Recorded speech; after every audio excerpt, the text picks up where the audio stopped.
विकासखंड सोलन में विधायक कसौली विधानसभा विनोद सुल्तानपुरी द्वारा विकासखंड सोलन के सभागार के नवीनीकरण का उद्घाटन किया गया।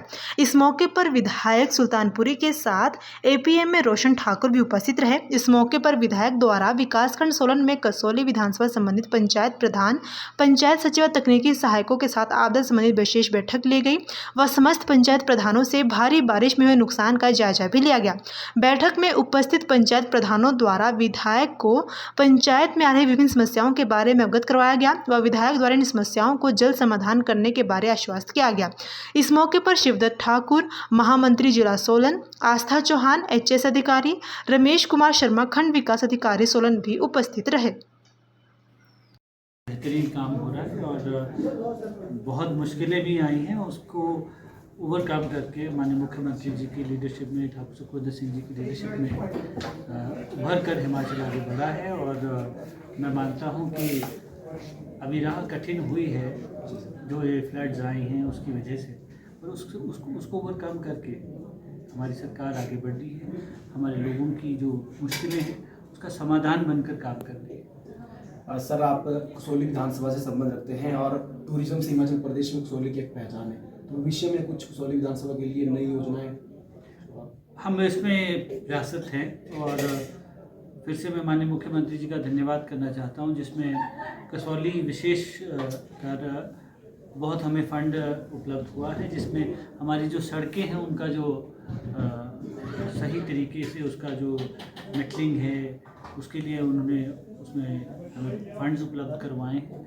और मैं समझता हूँ टूरिज़्म एक बहुत बड़ा सब्जेक्ट है जिसके ऊपर हम निरंतर काम कर रहे हैं और आवाजाही बेहतर हो, इसमें हमारी तरफ से शुरुआत है। उसमें आप देख रहे हैं कि गढ़खल में एक हम बहुत बड़ा 22 करोड़ की लागत से एक वहाँ पे पुल बन रहा है, सड़कें मेटल हो रही हैं और दोची रोड जो है हमारा जो चक्की मोड़ पहुँचता है वो पक्का होने वाला है। तो इस तरह से आप देखेंगे स्पेसिफिकली अगर कसौली ओरिएंटेड जो एरियाज़ हैं उसके ऊपर हम काम कर रहे हैं और बहुत अच्छा मैं समझता हूँ सरकार की तरफ से उसमें पैसा आया है और सुदृढ़ करना हमारा काम है। होम स्टेज़ के ऊपर हमारी सरकार ने बहुत अच्छा काम किया है, जिससे जो हमारे लोकल लोग हैं उनको संरक्षित रखने के लिए नए नियम लाए गए हैं, जिसके द्वारा मैं समझता हूँ हमारा टूरिज़्म और बढ़ेगा।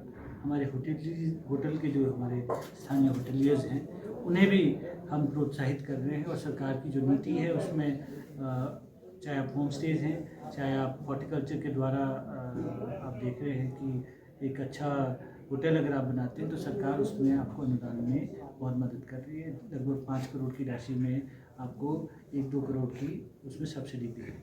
जी सर, आज विकासखंड सोलन की पंचायतों की समीक्षा बैठक की गई, तो इस विकास कार्य को किस तरह से देखते हैं? देखिए, हमारी तरफ से जो पैसा दिया गया है उसमें हम उसकी समीक्षा करना एक मेरा दायित्व है। जो हमारे लोगों ने एक भरोसा जताया है और सारी प्रधान यहाँ पे आए हैं और मेहनत कर रहे हैं, ज़मीनी स्तर पे हम काम देख पा रहे हैं और आज उसकी समीक्षा करने के साथ ही साथ हमने एक बहुत बड़ा निर्णय लिया था जो डिज़ास्टर मैनेजमेंट को हमने आगे देखते हुए जिस तरह से बारिशें हो रही है और नुकसान हो रहा है उससे कैसे हम लड़ सकते हैं, उससे हम कैसे अपने लोगों को राहत दे सकते हैं, उसके ऊपर हमने विचार विमर्श किया और सारे प्रधान अबव पार्टी लाइन्स हम इकट्ठे होकर एक हमने निर्णय लिया है और जो समस्याएं ग्रामीण स्तर तक है उसका कैसे हम समाधान कर सकते हैं, उनके सुझावों को हम सरकार के समक्ष माननीय मुख्यमंत्री ठाकुर सुखविंदर सिंह जी के समक्ष रखने वाले हैं और जो भी उनके सुझाव हैं वो आगे जाएंगे और समाधान बनकर आएंगे। सर, एक प्रश्न आपसे थोड़ा हटकर पूछना चाहेंगे। जो जनता है वो आपको डाउन टू अर्थ लीडर के रूप में देखती है कि विनोद सुल्तानपुरी जी बिल्कुल डाउन टू अर्थ है और मतलब हर लोगों के साथ आपका मेल मिलाप रहता है, तो सर इसके बारे में थोड़ा? नहीं, इसमें मैं तो क्या बोलूँगा, गाँव के हैं हम, जैसे हैं वैसे ही हैं। ये तो विधायक की जिम्मेवारी है तो वो हमें करनी है। इसमें मुझे लगता है कि जैसे हैं वैसे ही हैं, तो गाँव के हैं। सर, भविष्य में युवाओं के लिए कुछ योजनाएं जो आप अपनी विधानसभा के लिए देखते हैं? बहुत अच्छी बात आप कह रहे हैं, खुद आप भी युवा हैं और हम जब बात करते हैं तो हमारे युवाओं से यही अपेक्षा हमसे रखते हैं कि हम उनके लिए क्या कर सकते हैं। ठीक है, सरकारी नौकरी एक पार्ट है, पर उसके सिवाय हम कैसे अपने युवाओं को आगे ले जा सकते हैं उसके ऊपर हमें इकट्ठे होकर विचार करना है। चाहे वो नेचुरल फार्मिंग के द्वारा हम अपने लोगों की मदद कर रहे हैं, चाहे आज मैं खुद एज ए एग्जाम्पल दिखाना चाहता हूँ कि हमारे जो किसान हैं, और मैं खुद किसान हूँ, तो हमने ऑर्गेनिक खेती शुरू की है, जिसमें सितारा करके एक सर्टिफिकेट सरकार के द्वारा जारी किया जाता है। अगर आप वो सर्टिफिकेट आपके पास है तो आपके पास आय के साधन प्राकृतिक खेती द्वारा बहुत आएंगे। इसी में आपने अभी मैं होम स्टेज के बारे में आपको बता रहा था, उसे संरक्षित रखते हुए, क्योंकि जो बाहर के लोग हैं वो ज़मीनें खरीद के उसे होम स्टे के रूप में चला रहे थे। सरकार ने इसमें सख्ती दिखाई है और मैं धन्यवाद करता हूँ कि सरकार ने ये रियलाइज़ किया है कि जो होम स्टेज हैं वो स्थानीय लोगों के लिए, उनके एम्प्लॉयमेंट जनरेशन के लिए बनाए गए हैं। इस तरह से हम काम कर रही है सरकार।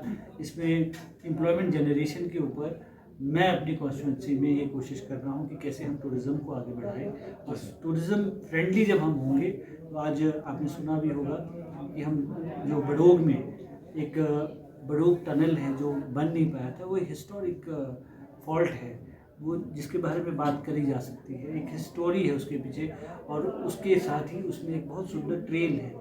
ये जो चलने के लिए बहुत सुंदर ट्रेल हैं, उनके ऊपर हम पब्लिसिटी भी करेंगे और एम्प्लॉयमेंट जनरेशन का काम भी करेंगे। जो सुंदर वनों के बीच से हमारे ट्रेल्स हैं जिसमें पैदल चला जा सकता है, इसी तरह खुशवंत सिंह जो हमारा ट्रेल है उसको भी हमने अभी बहुत सुंदर बनाया है, उसमें उस रास्ते को भी पक्का किया है।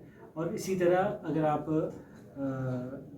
हमारे चामिया में जाएंगे तो चामिया में बहुत सुंदर हमने वाटिका हमारे युवा साथियों ने बनाई है, और उसका कभी भ्रमण करें तो आपको लगेगा कि हमारे युवा जागरूक हैं, और आगे बढ़ने के लिए उनके साथ हम मिलकर आगे कैसे हमारा युवा सेल्फ फाइनेंस्ड और खुद आगे बढ़ सके, उसके ऊपर हम काम करने का प्रयास कर रहे हैं। ये सर अंतिम प्रश्न पूछना चाहूँगा, आपकी कंस्टिट्यूंसी में एक भोजनगर पंचायत में लैंडस्लाइड का मामला देखने को मिल रहा है, कल आप वहाँ पर थे, तो सर भविष्य में क्या प्लानिंग वहाँ के लोगों के लिए रहेगी?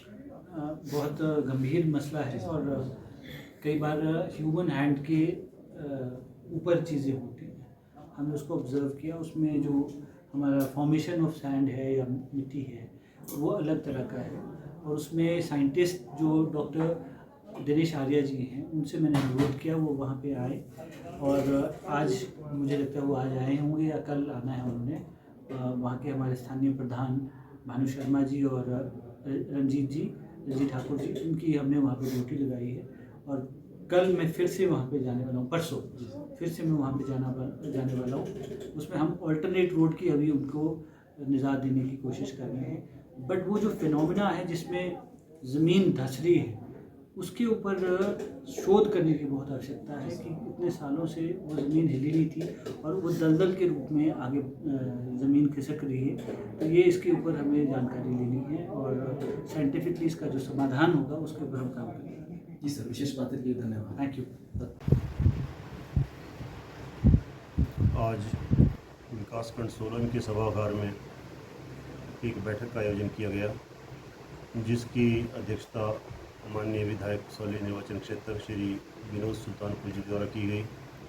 सर्वप्रथम विधायक महोदय द्वारा जो हमारा बैठक का जो ये हॉल है, इसके नवीनीकरण के लिए 5 लाख रुपए की राशि उपलब्ध कराई गई थी, और उस राशि को हमने नवीनीकरण के ऊपर खर्च किया, और आज उसका भी विधिवत विधायक महोदय द्वारा उद्घाटन किया गया। इसके साथ साथ विधायक महोदय द्वारा विकासखंड सोलन और कसौली निर्वाचन क्षेत्र के पंचायत प्रतिनिधियों के साथ आपदा से संबंधित विशेष बैठक आयोजित की गई, जिसमें भारी जो भी बरसात के मौसम में जो हमारे सार्वजनिक संपत्तियों को नुकसान हुआ है या फिर निजी संपत्तियों को नुकसान हुआ है, उसके विषय में भी गहनता से जानकारी ली गई। और इसके साथ साथ जो विकास कार्य विकासखंड सोलन में चल रहे हैं उसके संबंध में भी समीक्षा उन विकास कार्यों की गई। इस बैठक में सभी हमारे विकासखंड सोलन के पंचायत प्रधान, पंचायत सचिव, हमारे टेक्निकल असिस्टेंट और हमारे ब्लॉक के जेईज और सारे एक्सटेंशन ऑफिसर उपस्थित थे। और इस बैठक में विधायक महोदय द्वारा जो डायरेक्शन दी गई उसमें विशेष रूप से जो लंबित कार्य उनको पूर्ण करने के निर्देश दिए गए हैं, और जल्दी हमारे जो लंबित कार्य है वो बहुत शीघ्रता से हम हमारे पंचायत पदाधिकारी इसमें कार्य कर रहे हैं, और जो लंबित कार्य हैं उनको शीघ्र ही पूर्ण किया जाए।